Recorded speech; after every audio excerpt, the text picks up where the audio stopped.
मुझे पता है कि तुमने अब तक कई सारे जापानीज एनिमे मूवीज या फिर सीरीज देखी होंगी, बट क्या तुमने कभी जापानीज एक्शन एडवेंचरस मूवी देखी है? अगर तुमने इस टाइप की मूवीज देख रखी है तो बहुत ही बढ़िया। बट अगर तुमने इस टाइप की मूवीज नहीं देखी, सो डोंट वरी। मैं आज तुम्हें एक ऐसी मूवी के बारे में बताने वाला हूँ जहाँ पर तुम एक्शन भर भर के देख सकते हो। इस मूवी का नाम है द स्नेक आइज जीजो ओरिजिन्स।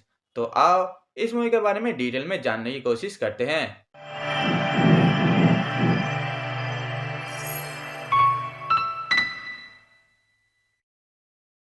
देखो, हम इस मूवी में कई सारे क्लैन्स के बारे में जानते हैं या फिर मान लो उनको देखते हैं, क्योंकि तुम्हें तो पता ही है कि जापानीज में बहुत सारे क्लैन्स होते हैं और वो आपस में लड़ रहे होते हैं, उनके अपने अपने कारण होते हैं। और मान लो कि हमारे इस मूवी की शुरुआत भी कुछ इस तरीके से ही होती है। मूवी के शुरुआती दौर में हम हमारे मेन कैरेक्टर स्नेक आइज और उनके पापा को देखते हैं, जो कि असल में एक सेफ हाउस में छुपे हुए हैं।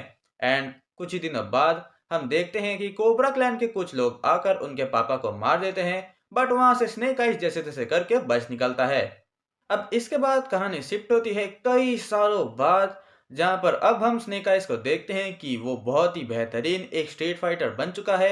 एंड यहाँ पर केंटा उसको एक ऑफर प्रोवाइड करता है कि अगर तुम मेरी मदद करोगे तो मैं तुम्हें तुम्हारे पापा के कातिल को ढूंढ लाऊंगा। एंड वो मदद क्या है, आओ पहले इसके बारे में जानते हैं। देखो, असल में मामला ये है कि केंटा जिस क्लैन का मेंबर है उसका नाम है अराशिकागे। एंड वो अपने क्लैन का लीडर बनना चाहता है, जहाँ पर उसका सबसे बड़ा कॉम्पिटिटर है उसका सगा भाई टॉमी। इसीलिए अब तो वो आसानी से क्लैन का लीडर नहीं बन सकता। इसीलिए अब स्नेक आइज उस क्लैन का मेंबर बनने का ढोंग करेगा, ताकि वो उस क्लैन के सबसे बड़े हथियार को चुरा सके, जिसका नाम है नगीना। क्योंकि देखो, ये नगीना बहुत ही पावरफुल और पुरानी भी है, जिसकी मदद से केंटा अपनी खोई हुई सत्ता फिर से वापस ले सकता है। एंड इसके बाद ये लोग अपनी एक प्लान व्लान बनाते हैं, जहाँ पर हम देखते हैं बहुत ही अच्छी हैंड टू हैंड फाइट्स और कॉम्बैट्स। एंड इसके बाद स्नेक आइज जैसे तैसे करके इनके क्लैन का मेंबर बनने की कोशिश करता है, जहाँ पर उसे गुजरना पड़ेगा 3 खतरनाक परीक्षाओं से। एंड आखिरकार उसे सामना करना पड़ेगा 3 जायंट एनाकोंडास का। बट अगर तुम्हारा मन साफ है तो ये एनाकोंडास में कुछ भी नहीं करेंगे। बट इस समय स्नेक आइज के मन में उसके बाप का मौत का बदला था, तो वो इस परीक्षा में फेल हो जाता है। किंतु वो अपने तेज बुद्धि की मदद से उस नगीना को चुराकर केंटा के हवाले कर देता है, जहां पर उसे ये पता चलता है कि उसके बाप को मारने का ऑर्डर देने वाला ही केंटा था। कहानी में ट्विस्ट है बेटा, ट्विस्ट। खैर देखो, इसके बाद जब उसे ये पता चलता है तो स्नेक आइज अराशिका के क्लैन के साथ मिलकर केंटो को हराने की कोशिश करता है। एंड यहाँ से लेकर आखिर तक, एकदम आखिर तक, हमें यहाँ पर बहुत ही सारे अच्छे अच्छे फाइटिंग सीन्स देखने को मिलती है, जहाँ एट लास्ट हम ये देखते हैं कि केंटा और स्नेक आइज फाइट करते हुए उन जाइंट एनाकोंडास के पास पहुंच जाते हैं। एंड यहाँ पर केंटा का वो जाइंट एनाकोंडास कच्चा चबा जाते हैं, एकदम बिना नमक हल्दी के मेरे भाई। एंड इसके बाद हमारा स्नेक आइज सम्मान पूर्वक वहां से बाहर आ जाता है। परंतु आखिरकार टॉमी भी अपनी सत्ता को हासिल नहीं कर सकता, क्योंकि फाइट के दौरान उसने भी उस नगीना का इस्तेमाल किया था, जो कि अराशिका के क्लैन के नियमों के खिलाफ था। तो अब गुस्से में आकर टॉमी भी अपने क्लैन को छोड़कर चला जाता है। एंड इसके साथ इस मूवी को एंड किया जाता है।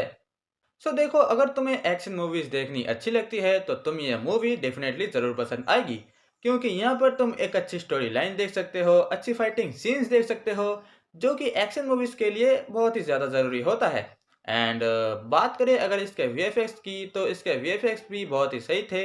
हाँ, मैं मानता हूँ कि यहाँ पर उतने ज़्यादा वीएफएक्स नहीं थे, बट देखो जितना भी था सही था। एंड मेरे हिसाब से तो मुझे नहीं लगता कि यहाँ पर कुछ भी मिस्टेक्स थे। हाँ, तुम ये ज़रूर कह सकते हो कि तुम यहाँ पर वो निंजास वाले सीन्स उतने ज़्यादा नहीं देख सकते। लाइक वो निंजास के पार्कोर वाले सीन्स, एंड वो जैसे किसी भी जगह में अपने आप को छुपा लेते हैं। तो ये वाले जो सीन्स हैं तुम यहाँ पर नहीं देख सकते, क्योंकि हमारी ये जो कहानी है वो उन कैरेक्टर्स को ज़्यादा फॉलो नहीं करती। तो मेरे हिसाब से ये ठीक ठाक ही था। बट इसको अगर हम साइड में रख दें, तो इसके बाद भी ये मूवी बहुत ही अच्छी थी। देखो, ये तो ऑब्वियसली सिर्फ मेरी ओपिनियन थी। अब तुम भी जाओ, ये वाली मूवी देखो और मजे करो, और उसके बाद तुम अपने ओपिनियंस कमेंट में ज़रूर बताना, और चाहो तो तुम मुझे गालियाँ भी दे सकते हो। So that's okay with me. और लाइक शेयर सब्सक्राइब तुम अपने हिसाब से कर देना। बाकी मैं चलता हूँ, मैं तुमसे फिर मिलूंगा किसी नए वीडियो किसी नए टॉपिक के साथ। तब तक के लिए अलविदा। और हाँ, अगर तुम्हें मार्वल के ओरिजिनल कैरेक्टर कहोरी के बारे में जानना है तो तुम ये ऊपर वाली वीडियो देख सकते हो, और अगर तुम्हें एक क्रिएचर वाली मूवी के बारे में जानना है तो तुम नीचे वाली वीडियो देख सकते हो। बट अगर तुम्हें कोई और मूवी के बारे में जानना है तो तुम डिस्क्रिप्शन में जाकर भी चेकआउट कर सकते हो।